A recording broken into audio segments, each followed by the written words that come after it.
বন্ধুরা বিএসএফ অর্থাৎ border security ফোর্সের তরফ থেকে নতুন নিয়োগ সংক্রান্ত একটি ভ্যাকেন্সি চলে এসেছে, সেটি আমি তোমাদেরকে এই ভিডিওর মাধ্যমে শেয়ার করে দেবো। তো তুমি যদি বিএসএফ হতে চাও অর্থাৎ বর্ডার সিকিউরিটি ফোর্সে দেশ সেবা করতে চাও তাহলে অবশ্যই ভিডিওটা শেষ পর্যন্ত দেখো।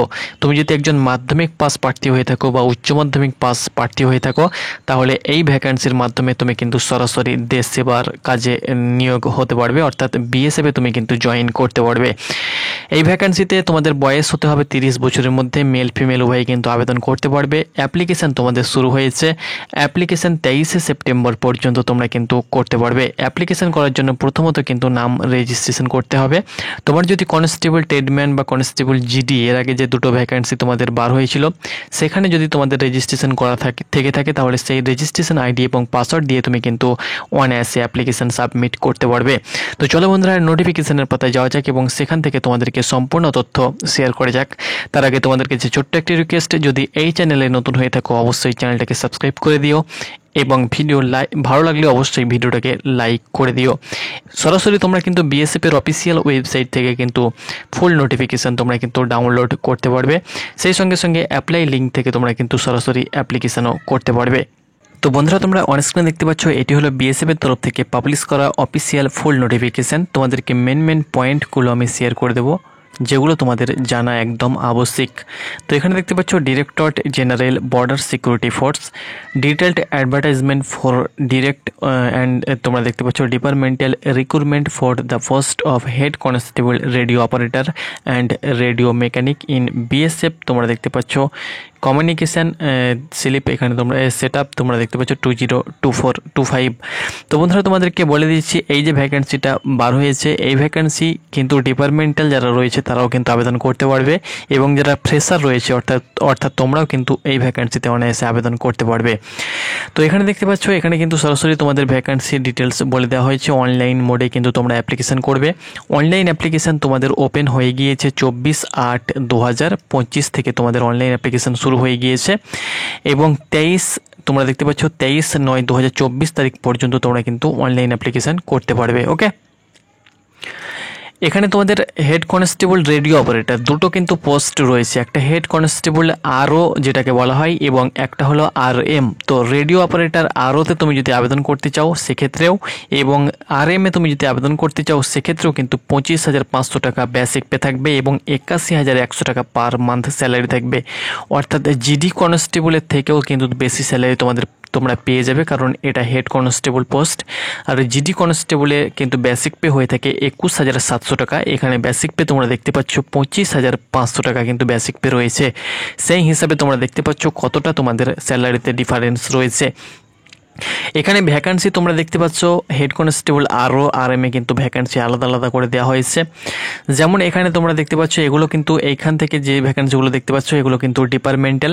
প্রথমত আমি তোমাদেরকে বলে দিচ্ছি আরওতে রয়েছে 584টি এবং RM এ রয়েছে 134টি। ডিপার্টমেন্টাল কিন্তু ভ্যাকান্সি রয়েছে তোমরা দেখতে পাচ্ছ 211টি RM এ এবং 53টি RM এ এবং 227টি রয়েছে তোমাদের আরওতে।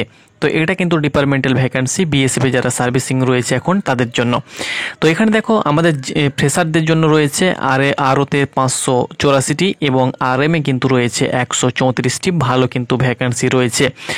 তো তোমরা যারা রয়েছে এখানে দেখো টোটাল ভ্যাকান্সি তোমাদেরকে বলে দিচ্ছি। ইউআরএ রয়েছে 20টি, WS 4টি, OBC 25টি, SC 9টি, ST 7টি, টোটাল 65টি। সেই সঙ্গে সঙ্গে এখানে CA যারা রয়েছে তাদের জন্য রয়েছে 34টি। সেই সঙ্গে সঙ্গে এখানে ভ্যাকান্সি দেখতে পাচ্ছ রিমেনিং ভ্যাকান্সি সেটা কিন্তু 177 ইউআরের জন্য, EWS 38, OBC 225, SC দেখতে পাচ্ছ 81 এবং ST 63, টোটাল 584। অনুরূপ এখানেও কিন্তু 134টি তোমাদের ভ্যাকান্সি রয়েছে। ক্যাটাগরি ওয়াইজ তোমরা অনস্ক্রিন ভ্যাকান্সিগুলো দেখতে পাচ্ছ। SC ST হয়ে থাকলে বয়সে তোমরা কিন্তু 5 বছর ছাড় পেয়ে যাবে। তাছাড়াও OBC প্রার্থী তোমরা যারা রয়েছে বয়সে তোমরা কিন্তু 3 বছর ছাড় পেয়ে যাবে।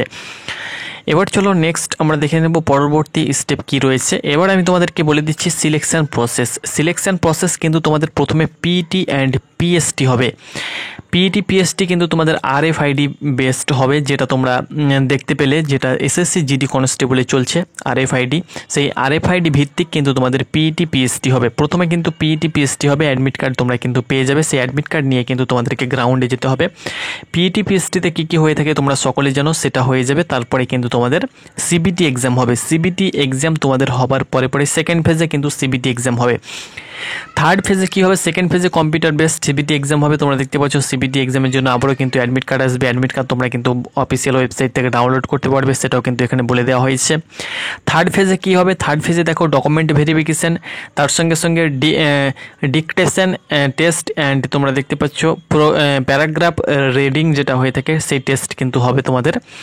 Detailed review medical and medical তোমাদের হবে। ওকে, এটা কিন্তু থার্ড ফেজে হবে। একটা প্যারাগ্রাফ তোমাদের রিডিং তোমাদেরকে টেস্ট দিতে হবে, সেই সঙ্গে সঙ্গে তোমাদের ডিকটেশন একটা টেস্ট হবে, সেটা কিন্তু তোমাদেরকে দিতে হবে। আর মেডিকেল এক্সামিনেশন তোমাদের হবে থার্ড ফেজে। ওকে, দেন ডকুমেন্ট ভেরিফিকেশানগুলো তো তোমাদের থার্ড ফেজে হয়ে যাবে। এগুলো কিন্তু তোমাদের প্রসেসে থাকবে। এবার দেখো আরও যে তথ্যগুলো এখানে দেওয়া হয়েছে, তারপরে কিন্তু ফাইনাল মেরিট লিস্ট তোমাদের তৈরি হয়ে যাবে। ফাইনাল মেরিট লিস্ট তোমাদের নাম থেকে থাকলে তোমরা কিন্তু সরাসরি সিলেকশন নিতে পারবে। আরওতে তুমি যদি আবেদন করো, টোটাল মার্ক কিন্তু দেখতে পাচ্ছ সিবিটি এক্সাম 200 নম্বরে হবে। 50টি তোমাদের ডিকটেশন, সেই সঙ্গে সঙ্গে 50 ডিকটেশন থাকবে। 250-এ তোমাদের পরীক্ষা হবে। 200 তোমাদের সিবিটি এবং ডিকটেশন 50। আর আরএমের ক্ষেত্রে সিবিটি 200 হবে, ডিকটেশনে কোনো মার্ক কিন্তু থাকবে না। নেক্সট দেখো এখানে কি কি বলা হয়েছে, আরও তথ্য কিন্তু দেওয়া হয়েছে, আমি তোমাদেরকে একের পর এক বলে দিচ্ছি। এলিজিবিলিটি কন্ডিশন, এবার তোমরা বলবে কি দাদা কোয়ালিফিকেশান কী রয়েছে। তুমি যদি আরওতে আবেদন করতে চাও, এক্ষেত্রে কিন্তু উচ্চ মাধ্যমিক তোমাকে দিতে হবে সায়েন্স নিয়ে। পিসিএম অর্থাৎ ফিজিক্স কেমিস্ট্রি ম্যাথ, যেটাকে পিওর সায়েন্স বলা হয়ে থাকে, ফিজিক্স কেমিস্ট্রি ম্যাথ তোমার থাকতেই হবে। সেটা নিয়ে কিন্তু তোমাকে উচ্চ মাধ্যমিক পাস হয়ে থাকতে হবে। এবং তোমরা দেখতে পাচ্ছ 60% mark in physics chemistry and math subject, অর্থাৎ 60 নাম্বার করে কিন্তু ফিজিক্স কেমিস্ট্রি ম্যাথে তোমাদের থাকতেই হবে, তবেই তুমি কিন্তু আবেদন করতে পারবে। এটা না যে আমার উচ্চ মাধ্যমিকে 50% নাম্বার রয়েছে আমি অ্যাপ্লাই করে দিলাম, সেটা না। উচ্চ মাধ্যমিকে কিন্তু 60% নাম্বার থাকতে হবে ফিজিক্স কেমিস্ট্রি এবং ম্যাথমেটিক্সে। ওকে, নেক্সট এখানে যদি তুমি ম্যাট্রিকুলেশন হয়ে থাকো তবুও তুমি কিন্তু আবেদন করতে পারছো, তবে আইটিআই হতে হবে রেডিও অ্যান্ড টেলিভিশন বা ইলেকট্রনিক ইঞ্জিনিয়ারিংয়ের ওপরে কিন্তু তোমাদের, বা কম্পিউটার অপারেটর প্রোগ্রামিংয়ের ওপরে কিন্তু তোমাদের আইটিআই হতে হবে। অনেকে রয়েছে যারা মাধ্যমিকের পাশাপাশি কী হয়ে থাকে আইটিআই দিয়ে করে থাকে। তো এই যে আইটিআই এখানে কিছু ট্রেড দেওয়া হয়ে আছে। মাধ্যমিকের পরে তোমরা যদি রেডিও অ্যান্ড টেলিভিশন বা ইলেকট্রনিক্স ইঞ্জিনিয়ারিং, তার সঙ্গে সঙ্গে computer operator and programming assistant বা ডাটা তোমরা দেখতে পাচ্ছ পারফরেশন বা কম্পিউটার সফটওয়্যার, এইসব ট্রেড নিয়ে, বা জেনারেল ইলেকট্রনিক্স ইঞ্জিনিয়ারিং বা ডাটা এন্ট্রি অপারেটর, এইসব ট্রেড নিয়ে তুমি যদি আইটিআই হয়ে থাকো বা কোনো জায়গা থেকে যদি ডিপ্লোমা করা থেকে থাকে, তাহলে তুমি কিন্তু মাধ্যমিকের পাশাপাশি আবেদন করতে পারবে। নেক্সট বন্ধুরা আরএম এর ক্ষেত্রে দেখো, হেড কনস্টেবল আরএম এর ক্ষেত্রে এখানে কিন্তু তোমাকে উচ্চ মাধ্যমিক পাস হতে হবে ফিজিক্স কেমিস্ট্রি ম্যাথ নিয়ে। সেক্ষেত্রেও কিন্তু তোমাদের উচ্চ মাধ্যমিকে দেখতে পাচ্ছ 60% নাম্বার কিন্তু তোমাদের mark in physics chemistry math, অর্থাৎ উচ্চ মাধ্যমিকেও কিন্তু তোমাদের ফিজিক্স কেমিস্ট্রি ম্যাথে 60% নাম্বার থাকতে হবে। টোটাল বা অ্যাভারেজ নাম্বার এখানে বলা হয়নি, শুধুমাত্র উচ্চ মাধ্যমিকে ফিজিক্স কেমিস্ট্রি এবং ম্যাথে 60 নাম্বার করে থাকলেই হবে। তাছাড়াও তুমি যদি মাধ্যমিকের পাশাপাশি আইটিআই করে থাকো এইসব ট্রেডে, যে ট্রেডগুলো আমি বললাম, তাহলে তুমি কিন্তু আরএমএও আবেদন করতে পারবে, সেম কোয়ালিফিকেশান দুটোতেই। ওকে, এজ লিমিটের ক্ষেত্রে তোমরা অনস্ক্রিন দেখতে পাচ্ছ 18 থেকে 25 বছরের মধ্যে ইউআর, ওবিসি 18 থেকে 28, এসসি এসটি 18 থেকে 30 বছরের মধ্যে হয়ে থাকলে অনায়াসে আবেদন করতে পারবে। ডিপার্টমেন্টালের জন্য আলাদা তো বয়সে ছাড় রয়েছে, সেটা তারা দেখে নেবে, এখানে কিন্তু উল্লেখ করে দেওয়া হয়েছে। তো তোমাদের যদি কোনো ভাই ডিফেন্সে রয়েছে অর্থাৎ বিএসএফে রয়েছে, তাদেরকে কিন্তু এই মেসেজটা শেয়ার করে দিতে পারো, তারা কিন্তু উপকৃত হবে। হাইট দেখো, মেলের ক্ষেত্রে 168 সেন্টিমিটার, ফিমেলের জন্য 157 সেন্টিমিটার। এখানে হাইটে কিন্তু ছাড় রয়েছে, যারা ছাড় পেয়ে থাকে তারা কিন্তু ছাড় পাবে, যেমন গোর্খা রয়েছে আমাদের ওয়েস্ট বেঙ্গলের ক্ষেত্রে। সেই সঙ্গে সঙ্গে যারা নর্থ ইস্ট থেকে বিলং করছে তাদের কিন্তু এখানে হাইটে ছাড় রয়েছে, এবং যারা শিডিউল ট্রাইব রয়েছে তাদের ক্ষেত্রে কিন্তু হাইটে ছাড় রয়েছে, বাকি কাউরের ক্ষেত্রে কোনো প্রকার ছাড় নেই। নেক্সট এখানে দেখো তোমাদেরকে বলে দিচ্ছি ইডাব্লিউএস যারা রয়েছে ইডাব্লিউএস এর এখানে ফরম্যাট দেওয়া হয়েছে। এলিজিবিলিটি ফর এক্স সার্ভিসম্যান, যারা এক্স সার্ভিসম্যান রয়েছে তাদের ক্ষেত্রে এলিজিবিলিটি এখানে দেওয়া হয়েছে। চলো আমি একের পর এক যে মেন টপিকগুলো তোমাদের রয়েছে RFID ভিত্তিক তোমাদের হাইট ওয়েট চেস্টগুলো হবে। দেখো হাইট চেস্ট ওয়েট এগুলো কিন্তু তোমাদের RFID ভিত্তিক কিন্তু হবে, যেটা তোমাদের হচ্ছে সেটা হবে। এবার দেখো তোমরা বলবে কি দাদা রানিং কত কিলোমিটার করতে হবে? রানিং কিন্তু তোমাদেরকে 1600 মিটার করতে হবে, 6.5 মিনিট সময় পাবে ছেলেদের ক্ষেত্রে। মেয়েদের ক্ষেত্রে 800 মিটার 4 মিনিট সময় দেওয়া হবে। তাছাড়াও লং জাম্প থাকবে তোমাদের 11 ফুট 3 বার সুযোগ থাকবে। অ্যান্ড তোমাদের হাই জাম্প করতে হবে 3.5 ফিট, সেখানেও কিন্তু 3 বার সুযোগ পাবে। লং জাম্প হাই জাম্পে তোমরা কিন্তু 3 বার করে সুযোগ পাবে, কিন্তু তোমরা কিন্তু রানিংয়ে কোনো প্রকার সুযোগ পাবে না। মেয়েদের ক্ষেত্রে 9 ফুট লং জাম্প তোমাদেরকে 3 বার সুযোগ দেওয়া হবে, আর হাই জাম্পের ক্ষেত্রে 3 ফুট হাই জাম্প কিন্তু মেয়েদেরকে কমপ্লিট করতে হবে। এটাও কিন্তু RFID ভিত্তিক কিন্তু তোমাদের হবে। নেক্সট আমরা দেখে নেব কি কি আরও রয়েছে তোমাদের সিলেবাস দেখো কম্পিউটার বেসড টেস্ট যে সিলেবাস তোমাদের দেওয়া হয়েছে 2 ঘন্টা তোমাদের সময় থাকবে। 2 ঘন্টার মধ্যে কিন্তু তোমাদেরকে পরীক্ষা দিতে হবে।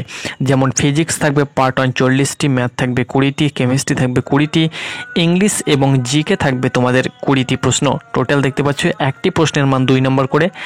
ফিজিক্স 80, ম্যাথ 40, কেমিস্ট্রি দেখতে পাচ্ছ 40 এবং জিকে এবং ইংলিশ মিলিয়ে 40 তোমরা দেখতে পাচ্ছ এখানে কিন্তু সব উল্লেখ করে দেওয়া হয়েছে। 10+2 CBSE বা স্টেট বোর্ডের ওপরে কিন্তু থাকবে, অর্থাৎ 100টি কোশ্চেন থাকবে। 200 মার্কের পরীক্ষা, 2 ঘন্টা সময় থাকবে। এখানে কিন্তু তোমাদের নেগেটিভ মার্কিং কিন্তু রয়েছে, এখানে দেওয়া নেই, তবে নেগেটিভ মার্কিং নোটিফিকেশান দেওয়া নেই, অর্থাৎ তোমাদের নেগেটিভ মার্কিং নেই যত সম্ভব, এখানে কিন্তু কোথাও নেই। তবে হিন্দি এবং ইংলিশে কিন্তু তোমাদেরকে পরীক্ষা দিতে হবে। দেখতে পাচ্ছ দ্য MCQ কম্পিউটার বেসড তোমরা দেখতে পাচ্ছ 2 ঘন্টা এখানে দেওয়া হয়েছে, এখানে নেগেটিভ মার্কিং কিন্তু দেওয়া নেই। ওকে, নেক্সট তোমরা দেখতে পাচ্ছ নেগেটিভ মার্কিং। তো দেখো নেগেটিভ মার্কিং কিন্তু রয়েছে, তোমরা দেখতে পাচ্ছ for every multiple choice question 2 mark, অর্থাৎ যটি প্রশ্ন ভুল করবে 2 নম্বর করে পাবে। সেই হিসাবে কিন্তু 0.25 করে কিন্তু নেগেটিভ মার্কিং তোমাদের কাটা হবে, অর্থাৎ একটি প্রশ্নে ভুল করলে তোমরা দেখতে পাচ্ছ প্রাপ্ত নম্বর থেকে 0.25 করে কিন্তু নাম্বার কাটা হবে। হিন্দি ইংলিশে পরীক্ষা হবে, CBT কিন্তু তোমাদেরকে দিতে হবে। এখানে কোয়ালিফাইং মার্ক তোমাদের দেওয়া হয়েছে, তবে এগুলো আমরা দেখবো না, কারণ কাট অফের হিসাবে কিন্তু তোমাদেরকে কোয়ালিফাই মার্ক কিন্তু তুলতে হবে। থার্ড ফেজে তোমাদের কি হবে সেগুলো তো আগেই তোমাদেরকে বলে দিয়েছি, এখানে বলার কিছু নেই। ডকুমেন্ট ভেরিফিকেশন, তোমাদের অরিজিনাল ডকুমেন্ট যেগুলো রয়েছে সেগুলো সব ভেরিফিকেশন হবে, সেগুলো তোমরা তো সব জানো। পুরো প্রসেস ক্লিয়ার হওয়ার পরে কিন্তু এখানে চোখের যে ক্ষমতা সেটা কিন্তু ভালো চোখে N6, খারাপ চোখে N9, অর্থাৎ ভালো চোখে 6/6 এবং খারাপ চোখে 6/9 কিন্তু তোমার চোখের যে ক্ষমতা ডিস্ট্যান্স সেটা কিন্তু থাকতে হবে। তাছাড়াও কিন্তু তোমাদের কালার ব্লাইন্ড কিন্তু থাকলে হবে না, সেক্ষেত্রে সেটা যদি তোমার থেকে থাকে প্রবলেম, তাহলে সেটা অবশ্যই তোমরা ইমিডিয়েট ঠিক করে নিতে পারো, বা পরীক্ষার পরে তুমি যখন দেখবে যে আমার মেডিকেল চলে আসছে তখন তুমি কিন্তু সেগুলো ঠিক করে নিতে পারো। ওকে, বা আগে থেকে তুমি কিন্তু ব্যবস্থা নিতে পারো। এখানে তোমাদের কিছু হেড অফিসের নাম দেওয়া হয়েছে, এগুলো তোমাদের কিছু দেখার এখানে কিছু নেই, সব কিছু আমি বলে দিলাম। আর নিচে তোমাদের EWS SC ST তার সঙ্গে OBCর ফরম্যাটগুলো দেওয়া হয়েছে। ওকে, ওবিসির ফরম্যাট। তো দেখো মেন টপিকগুলো আমি তোমাদেরকে শেয়ার করে দিলাম। বয়েজ হাইট, ওয়েট, চেস্ট, ওজন আমি তোমাদেরকে বলে দিচ্ছি 50 কেজি ওজন থাকলেই তুমি কিন্তু অনায়াসে ফিট হয়ে যাবে। ওকে, 50 কেজি ওজনে সকলে পাস করে যাবে, চাপ নেই। ওকে, তো তোমরা ফটাফট অ্যাপ্লিকেশন করো, 23 তারিখ পর্যন্ত তোমরা কিন্তু অ্যাপ্লিকেশন করতে পারবে। ভালো পোস্ট, দুর্দান্ত ভালো স্যালারিযুক্ত পোস্ট এবং অফিসিয়ালি কাজ যারা পছন্দ করে থাকে তাদের জন্য কিন্তু এই পোস্ট